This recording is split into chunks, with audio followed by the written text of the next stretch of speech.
What kind of gold-plated 3,000 thread count sheets are you sleeping on, Jack?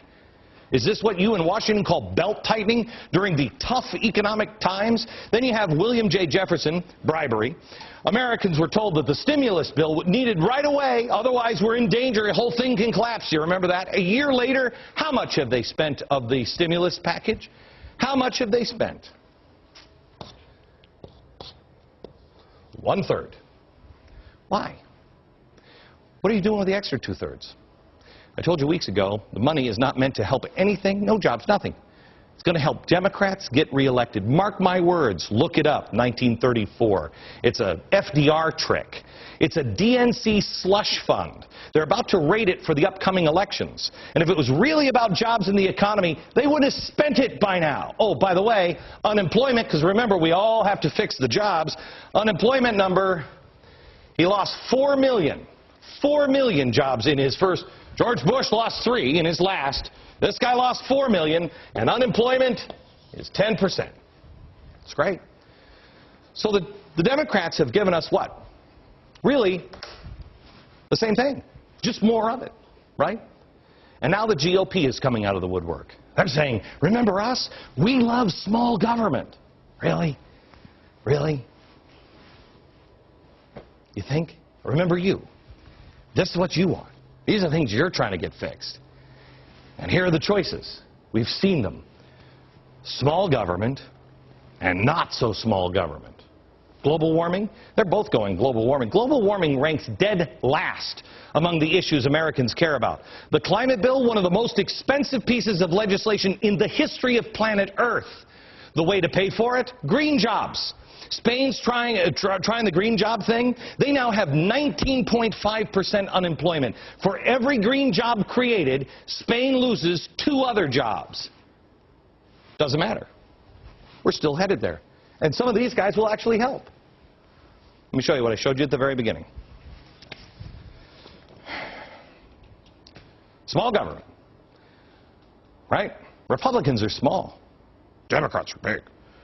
See, the problem is we don't have enough regulation. We need bigger, stronger government. No, no, no. The problem is we need a smaller government. Let me show you something quite amazing. They're exactly the same. Doesn't matter. It's the same. That's why you don't need something that curves right or curves left. No, no, no. You need to be an arrow. You see, the founders actually addressed all of these issues. All of them. We don't have to reinvent the wheel here. We don't have to. None of it. They have the system. It's set up. It works. We just haven't tried it for about 100 years. It's time to ask, what would the founders do? You remember those little bracelets, WWJD? How about WWFD? What would the founders do? On debt? Debt and spending? What do you say to this? This is Thomas Jefferson. We shall consider ourselves unauthorized to saddle posterity with our debts and morally bound to pay them ourselves. So in other words, you're going to pass it. Would you ever go and buy a car and then 20 years from now pass that car debt on to your children? Of course not. That's what we're doing. What do you say we point to the Constitution? On national security, I was just reading a book last night about Valley Forge, and Congress was so out of control and things were going poorly. And you know what Congress did to George Washington? They gave him the war powers. They said, yeah, you know what? You just go fight it. They declare war and then let the generals fight it. What do you say? Fight to win a declared war. On corruption, George Washington again said, we're a nation of laws and not of men. You get caught with bribe money in the freezer, jail. This isn't supposed to be some get-out-of-jail-free card. In fact, you're not even supposed to have a full-time gig in Washington. Salaries were supposed to be low. Today, if you work for the federal government, the average salary of the federal employee, this is mind-boggling to me. The average salary is $71,206. $71,000. How much is your salary if you don't work for the federal government? $40,000. How's that? They work for you. You are paying them this, and that doesn't even count all the six-figure jobs the government, that's actually increasing. And the people in Washington, they make I believe it's $179,000 a year. Working for you. We're paying them that. Our founders also said the time should be limited in office. But they didn't just preach it, they did it. People begged Washington to stay on as president. No, he stepped down. He said, I hope that others will learn from my example. Well, gee, they sure have. Charlie Rangel's been in office for 40 years now. What do you think we have all these problems for? Energy, global warming? Well, that sounds like science, doesn't it? Well, if we were going to just let the Constitution and common sense point the direction, we'd let the numbers speak for themselves. We'd start to use common sense.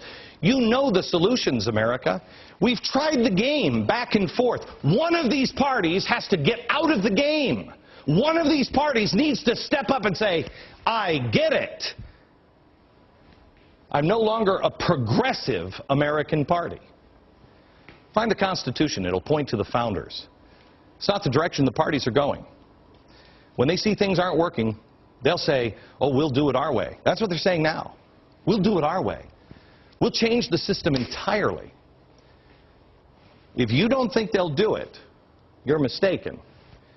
Because there was a nasty little quote that I read this weekend. Shows exactly how they're going to do it. They can't get it done through Congress? Don't worry. Don't worry. I'll show you exactly what it looks like when they do it their way. Next.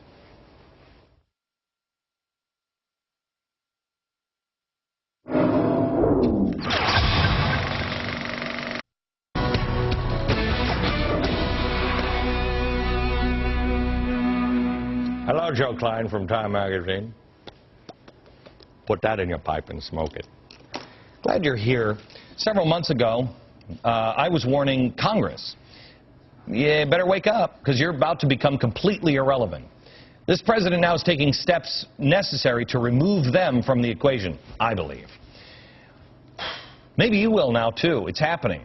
Ask Rahm Emanuel, White House Chief of Staff, who said, quote, we are reviewing a list of presidential executive orders and directives to get the job done across a front of issues. Wow. Okay. Executive orders, kind of a nasty little thing. Every president has the authority to influence policy without legislation through executive orders. Agency rulemaking and administrative fiat, he can do whatever he wants as long as he signs an executive order. Most times, it's okay because it really doesn't affect things. Sometimes it really does. It goes against the grain of the American people. George Bush did a lot of these things. They were wrong, some of them. Mr. Obama's success this week in pressuring the Senate to confirm 27 nominations by saying, you know what, I'm just going to appoint while you're on recess. That demonstrated the executive power that he has. He's going to leverage it to force action by Congress. I'm just going to appoint them. His own Congress won't do it. It's not like these are Republicans standing in the way. Obama has already decided to create a bipartisan budget commission under his own authority. Congress said, I'm not going to do it. His own Congress said they wouldn't set it up, so he signed an executive order. His administration has signaled that it plans to use its discretion to soften enforcement of the ban on openly gay and lesbians serving in the military. Why does he just asked for it. They're considering repealing the law now. What's the executive order for? The Environmental Protection Agency now moving forward with possible regulations on heat-trapping gases blamed for climate change, while a bill of cap and trade languishes in the Senate. Let me ask you this question. Mr. President, why the hurry? Well, I'll show you in a couple of minutes here. One of the leading global warming scientists admitted we haven't had any warming in 15 years. Gee, that sounds like breaking news. Maybe we should slow down on the global warming thing.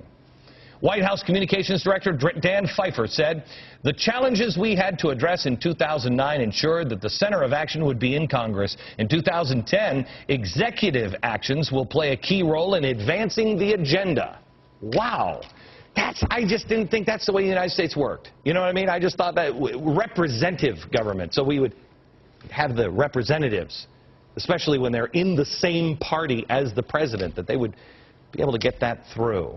Because what you're suggesting here of jamming through cap and trade, jamming through health care in an executive order sounds more like a, oh, I don't know, an emperor and a useless, powerless Senate sort of setup. You know what I mean? Kind of like Rome, circa 27 BC on.